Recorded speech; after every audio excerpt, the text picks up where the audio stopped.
네, 이번 시간에는 저번 시간에 이어서 싱크, 에이싱크 시스템에 대해서 얘기를 해볼 건데 클래스 레벨로 조금 더 구체적으로 설명을 드릴게요.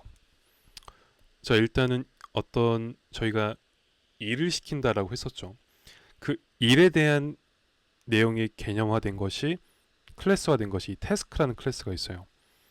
그 다음에 이 일을 실행하는 주체가 이 스레드 익스큐터라는 클래스가 될 거예요. 그래서 생성자에서는 스레드를 새로 생성합니다.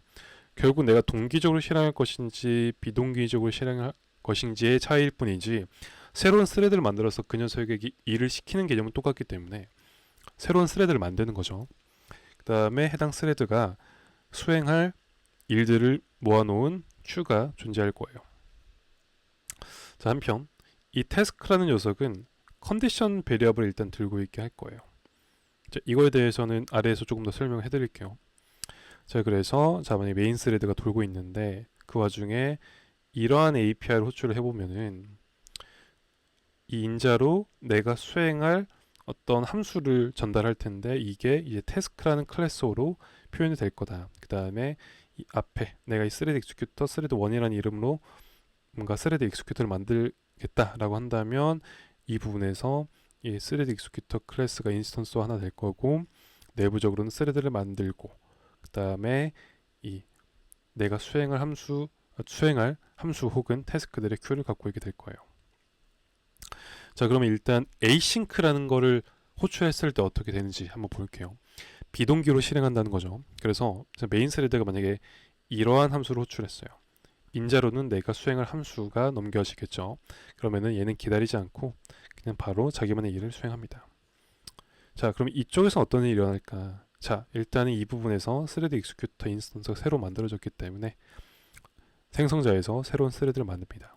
그 다음에 이 넘겨준 내가 수행할 일이 하나의 태스크라는 형태로 표현이 돼서 이 스레드 익스큐터의 큐에다가 푸시를 계속 할 거예요. 자, 이 스레드는 이 큐, 내가 할 일에 대한 큐가 이제 값이 채워질 때까지 기다리다가 값이 채워지면 팝을 해서 수행을 해요. 자, 보시는 것과 같이 메인과 아예 별개로 자기만의 방식으로 동작하는 것을 알 수 있죠. 그러면 얘가 일을 다 끝내면 일이 다 끝난 거예요. 얘는 그것을 뭐 굳이 알 필요도 없는 거죠. 싱크를 볼까요? 자, 싱크는 동기화 방식이죠. 기다린다는 거예요. 메인 스레드가 다른 스레드가 어떤 일을 할 때까지 기다린다는 겁니다. 그래서 이러한 API를 어떤 이제 함수를 호출했다가 가정해 볼게요. 여기로는 내가 수행할 함수가 넘어가 오겠죠. 마찬가지로 하나의 태스크라는 형태로 표현이 될 겁니다. 자, 제가 맨 처음 위에서 이 태스크마다 컨디션 베리어블을 갖고 있다고 했었죠. 그 말은 즉슨 이 메인이 내가 추가한 이 태스크에 대한 컨디션 베리어블을 기다리는 거예요. 얘가 끝날 때까지, 그러니까 얘가 어떤 특정 조건을 만족할 때까지 기다리는 거죠. 싱크죠. 그러면 내가 지금 이 스레드 익스큐터 인스턴스를 새로 만들었고 그 생성자 안에서 새로운 스레드가 만들어졌잖아요.